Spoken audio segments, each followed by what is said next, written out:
Hey everyone, Captain here, doing my bathroom report, my final bathroom report. As many of you know, I'm retiring from Ironman triathlons. This was my 12th and maybe one of my most interesting and definitely one of my uh, toughest.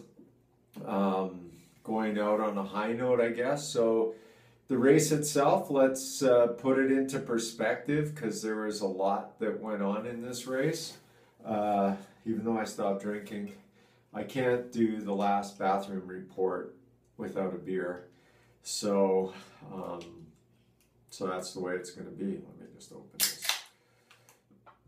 So let's just start off in the swim. So, you know, standing in the swim, just waiting for it to start, kind of a little bit of emotion going through me as I'm thinking, this is going to be my 12th and final Ironman, kind of getting a little choked up. As I'm getting a little choked up, I'm taking a pee through my wetsuit, and my wetsuit is so old now that there's actually a hole in the groin area. And as I was taking a pee, normally it'll just go down your leg, and for those that don't know about Ironmans, this is pretty normal. If you look at the ground underneath where all of the guys are standing, it's pretty wet and it's not water, it's pee. So anyway, I started peeing and with this hole in the front, with the old, all of a sudden I'm shooting out the front, so I had to pull back. Anyway, I wasn't thinking much, just waiting to get into the water. It's one of the most beautiful reservoirs that you could have. And I got into the water, and that's when my day just changed. I've had panic attacks. First thing I thought of was Simon Cross. In his last race, he was talking about the panic attacks, and he's done 20-something Ironman. I've had them before, but never to this severity. Normally I can get through them in 100 meters or so. This panic attack was so bad that I was treading water, taking in water. I couldn't swim more than 10 strokes. My chest was so tight. I thought maybe it's a wetsuit is tight. In the water, I took the wetsuit off, like the top of it. It's sleeveless, so I pulled it off. It still didn't happen. I was, hyperventilating. I tried on my back. I tried breaststroke. Nothing worked. I was just so petrified. And there was even times I was thinking of when Reed did a triathlon. He kind of got spooked in the water. It was his first triathlon. For me, it wasn't my first triathlon. The water was nice, etc. And I was thinking how I was giving him a bad time back then, how much of a jerk I was, not considering he'd never swam in open water and it's dark. And here I am I'm trying to pull everything out, like to survive. And I'm serious. It was so bad that as I'm looking into the water, I'm looking at the support, and they're far away, and I was just, thinking that I'd heard drowning is a good way to go. I really thought I was going to die. And it took me 1,400 meters, and I know this because to the first turnaround. And the only thing that got me out of it, so I'm thinking in my mind, how am I going to get myself out of this? I'm so scared. I'm hyperventilating, and so I thought, I've got to, I tried the old, I'm swimming in a pool, but that didn't work. So, I was like, the best I could come up with was, why don't you list all the regrets you have in your entire life and things that you'd want to do over? So I started doing that. I go, yeah, I would have done this different. I just took my mind completely somewhere else. And it worked. And then I took my mind to, what did I enjoy? And then after a while, it went away completely. So for at least a third of the swim I had it. For the 2/3 of the swim I didn't. I was, at the back of the pack. When I got out of the water, there was hardly any bags that were there. I spent at least 20, 25 minutes panicking. And it seemed like an eternity. And it was like, one of the motivations that got me through it was I actually envisioned myself, throwing up my swim cap, waving, having them pick me up, and take me to shore. And I thought, man, that would be an awesome excuse. You know, I had the panic attack, and you know, what am I going to do with it? And then I thought, well, let's think this through. So they pull me out. Now I have to wait for everyone to get out of the water. Then I got to wait for all the bikes to leave. It's not like they're going to drive me back to the hotel right away. And then I knew if they did that, I would just have tons of regrets. I'd be saying, look at these people, this could be me. So, so I made it out of the water, and surprisingly, I swam way more than 2.4 miles. I've never sighted so badly in my entire life. I'm sure I added at least another 600 yards onto it. It was horrible. Well done swim though. This whole event, I'll blog about it. This is world class. I've never been to such an organized event. So anyway, I got out of the water, got it, and so now I thought, okay, I'm on the bike. This is going to be good, because I was kind of visualizing on the bike that, you know, I would just, you know, I'm not going to drown. And I got on the bike and I started having chest pains as well, and or just tightness. And you know, we climbed up, and I thought, oh no, this is going to be a tough bike. First part out, it's a lot of climbing. Anyway, it turned out that I actually had a respectable bike time. I almost averaged 30 kilometers an hour, which is pretty good. The bike course is beautiful. Roads are beautiful. It's challenging, yet not over the chain. Tough. The only thing that happened to me that was negative was that I was taking my water bottle and trying to pour it into my profile water bottle, and it fell, and luckily it didn't knock anyone else out. The last 30 miles of the bike was awful. It was hot. I think someone said it got to 63 today, and another guy said that his friend has a bike thermostat on his bike, and out on the highway it got up to 103. I've done Kona, and I thought it was hotter out there today. And then the run, well, what can I say? It ate me up. So I got off the bike, right off the bat, under my arm had chafed, and I thought it was this new tri-suit that I was wearing for Doctors Without Borders. But the guy in the tent says, well, that happens when skin on skin. So I'm thinking, okay, here's fat boy, skin on skin off the bike. And literally, I couldn't move my arm. So I just grabbed a whole bunch of Vaseline, put it on, and it seemed to be okay. And I got out on the run, and I could tell my legs were flat. I think I was able to run 3 miles in the beginning. And then it just became a death march. And it became, you know, out of the full 26 miles, I estimate that I probably ran 5 or 6, which means 18 or 19 miles I walked. And it was tough, you know, because there's so many times you want to quit, you want to pull a guy over and say, hey, I'll give you my chip, run for me.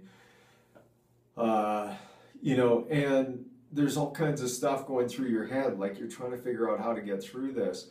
And I'm looking at my clock and I'm like, man, I'm not going to have a run. Like my run could be almost 7 hours at a walking pace.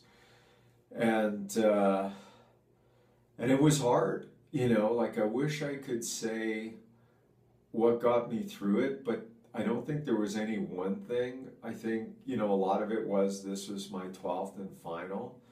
I think part of it was I would take a lot of razzing if I quit, even though I wanted to quit. And that's what makes this Ironman maybe even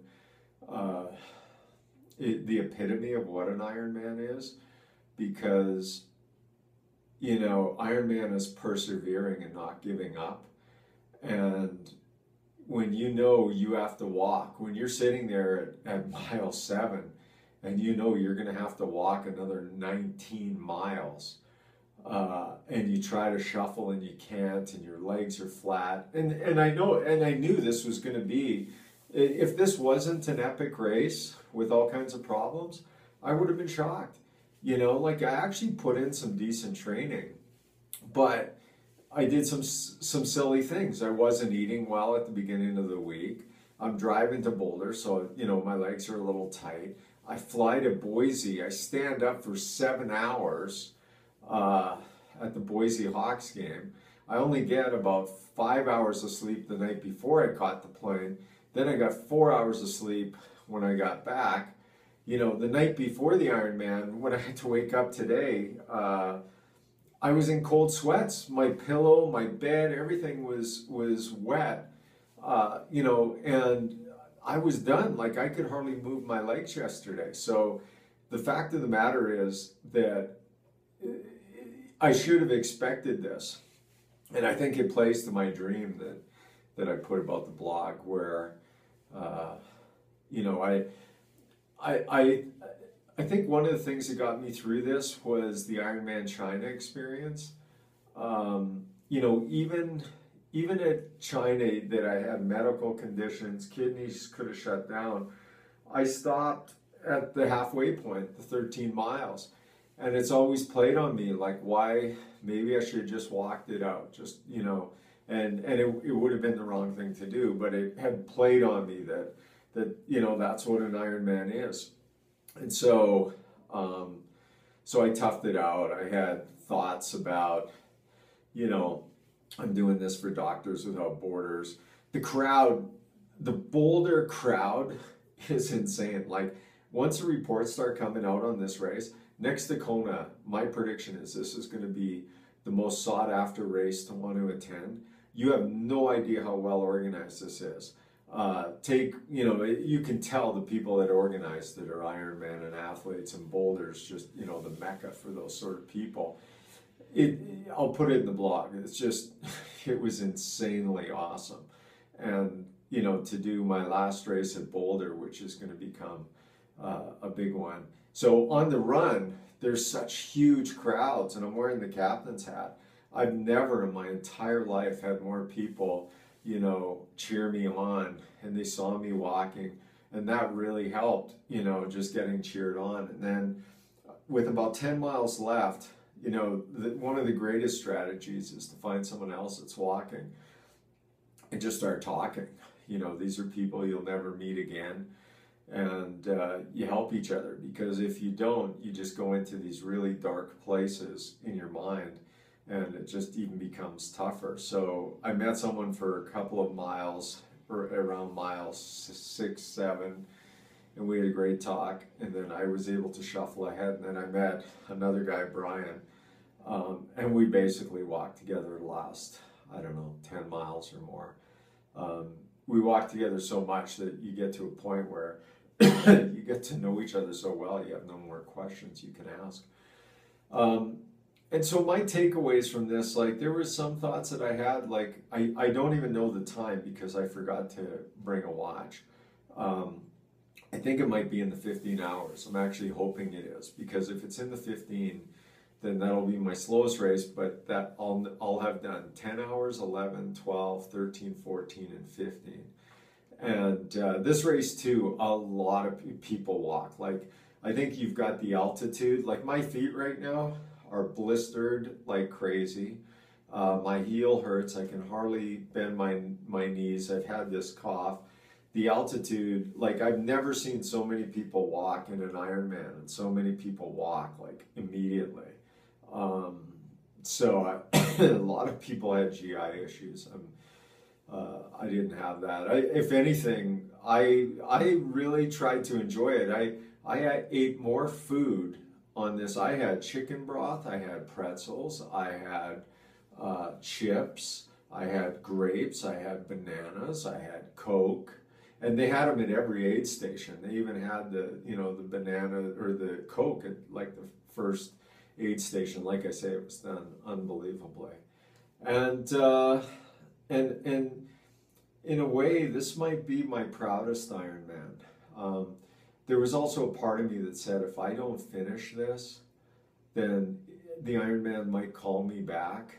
And on the finishing shoot, when I was finishing, I managed to run. The person, Brian, I was with, he was just toast. It was amazing. He got through. He didn't.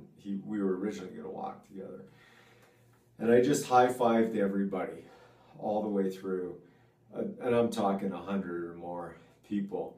And just out of the blue, as I was getting there, I see Alice. And I stop and I give her this big kiss because this is our last one. And she's actually crying.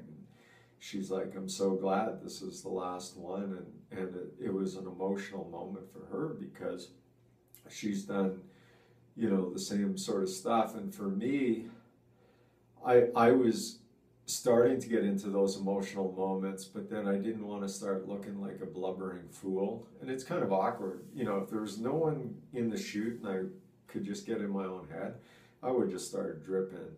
I think what I'll do is probably go in a dark room in the next day or two, just close the door and start thinking about it. And I'm really proud. Like, I finished this race, and you know, the slower you go, the harder it is. And I can now say that I basically walked a marathon. And so, you know, I think part of it too, as I said, after this Ironman, it's going to be moving into a new reality. Actually, when I crossed the finish line, I stopped, bent my knees, and kissed the ground, so it's over. But it's a new reality to me, so we'll see what happens. I'm going to move on, still, you know, keep in shape. I was using Ironman as a weight loss program, so I've got to find a much better weight loss program than that. I still have this nasty cough. Anyway, it's been great. You know, the people I've met, you know, I don't even want to say names because if I miss anyone, I'll feel bad. But yeah, so I don't even want to say names. All the guys on Twitter, all my friends on Facebook, all the people on the blog, you know who you are. You know, it's been an incredible experience over the last 7 years, and finishing these, you know, I did 9 Ironman in 7 years and just made the best friends in the world. People I can count on, so that's been really special. And, you know, I'm still going to try to stay in shape, and I just, you know, I can't believe I did it. It's actually really surreal right now. Like, it's like a dream. I don't know if I actually really did it. And it was torture. And Ironmans are not easy. Maybe if you do them in 10, 11, 12 hours, they're easier. And I've always said they're painful. You do it in the time I did it, they are not easy. They're really, really, really hard. And I think I'm going to be the sorest that I've ever been in my entire life. Anyway, I had a bet with Simon Cross to beat his 11:55. That ain't going to happen. Anyway, this is my bathroom report. You have no idea that how much I dreamt that I was going to be here and be able to do the bathroom report. I wanted to quit so many times. And if anything, this 12th Ironman makes me feel like I'm really an Ironman. You know, like the other ones I always felt you trained for. This one, I dug deep. I've never dug this deep before. And I persevered. And something I'm really proud of. Anyway, because I finished, Ironman can't drag me back for redemption, so I don't have to do that. And now it's on to the next phase of my life. Still going to do training, still going to never do a marathon, but maybe a triathlon, although I don't know after that panic attack. Anyway, from training pain, my final Ironman race report. It's just been awesome, and I'm glad I'm here, and I'm glad I finished, and blah, blah, blah, blah, blah. From training pain. Over and out.